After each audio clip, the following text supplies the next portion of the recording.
Today I'm going to be talking about the process of making this tufted wall piece. This is the first time that I've ever experimented with combining rug tufting and frame-by-frame animation. I'm really excited with the results and I'm really excited to talk about it today, so let's get into it.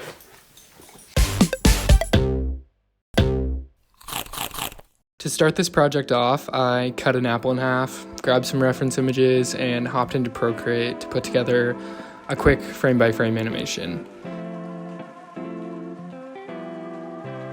Once I had that done, I pulled all the frames and put them side by side on this grid to create the design for the rug. Next, I got my frame set up, so I stretched my canvas across and trimmed all the edges.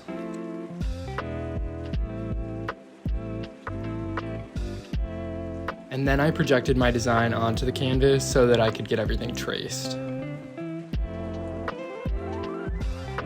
Once that was ready, I went ahead and jumped into the tufting process. There wasn't too much out of the ordinary as far as tufting goes for this project, but I will say that I think this is one of the more difficult tufting projects that I've done, just because, for one, this is the first time that I've ever used a loop pile gun, so there was a learning curve trying to figure out how to use the techniques that I've learned and developed with a cut pile gun and use those with this gun. But in the end, I actually really enjoyed using the loop pile gun, and I think it was the perfect texture that I was looking for this project. Another reason that this was difficult is just that because I was going to be using it as an animation, it was a lot more important that I stayed true to the original design so that the frames would work together. And so I had to be a lot more careful when it came to kind of like the cleanup and fine detail process.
After I finished all the tufting and cleanup, I moved into the finishing process.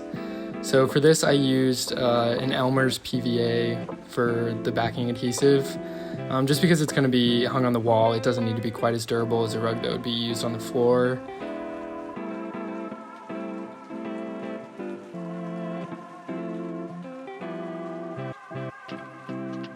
After that dried overnight, I took it off the frame.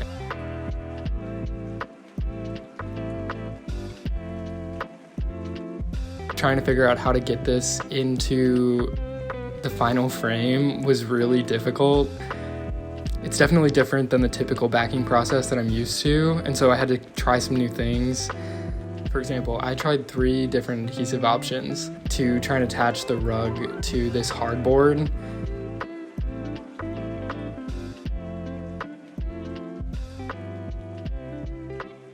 In the end, once again, hot glue was the winner. It almost always is.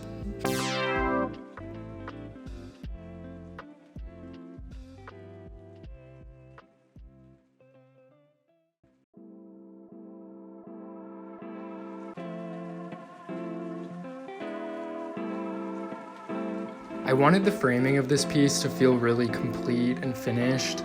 I decided to get this piece of felt and attach my woven label to it.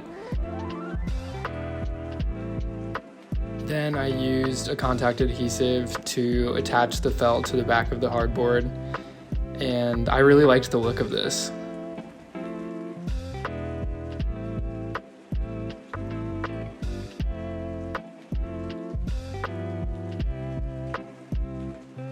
To finish the edges of the fabric, I folded them in and attached them to the frame themselves using these nails, and I think that gave it a really nice clean edge. To hang the piece, I decided to use some triangle ring hooks and a strip of picture hanging wire. To compile the final animation frames, I used my macro lens to get some really gnarly detailed shots of each frame, and then I brought those into After Effects and put them together, and here's the final result. I really love how this piece turned out.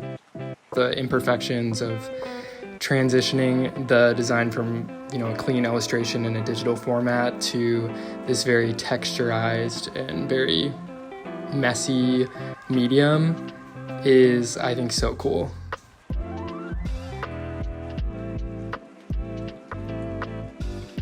Thank you so much for watching. I hope you enjoyed. If you have any questions, feel free to ask in the comments, and I will see you next time.